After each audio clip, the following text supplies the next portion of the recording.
সুফিয়ান ইবনে ওয়াইনা রাহিমাহুল্লাহ কে জিজ্ঞাসা করা হলো আন ফাদলে ইলমি, ইলমের ফজিলত কি, জ্ঞান অর্জনের গুরুত্বটা কি? ফাকালা, তিনি বললেন আলাম তাসমা কাউলাহু হিনা বাদা বিহি, তোমরা কি জানো না আল্লাহ তাআলা কিভাবে কোরআনে এই ঘোষণাটা দিয়েছেন? ফাআলাম আন্নাহু লা ইলাহা ইল্লাল্লাহ ওয়াস্তাগফির লিযামবিক।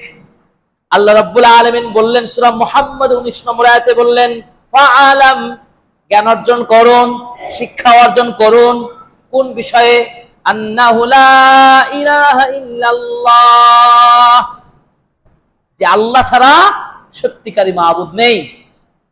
আজকে ভেজাল আমাদের মধ্যে কেন? আমাদের সমাজের মানুষের মধ্যে প্রকৃত তাওহীদি শিক্ষাটা আমরা দিতে ব্যর্থ হয়েছি। সত্য মাবুদকে চিনতে আমরা ব্যর্থ হয়েছি। এজন্য অনেকেই আল্লাহর ইবাদত করে, আবার গায়রুল্লাহর ইবাদত করে। এটা কেন করে?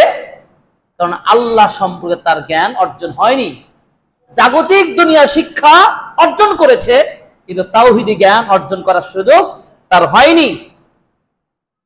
অথচ মানুষ যদি সত্যিকার তার মনুষ্যত্ব, তার ইমানিয়াতকে যদি প্রতিষ্ঠা করতে চায়, তাহলে এই আল্লাহর তাওহীদি জ্ঞান অর্জন করতে হবে।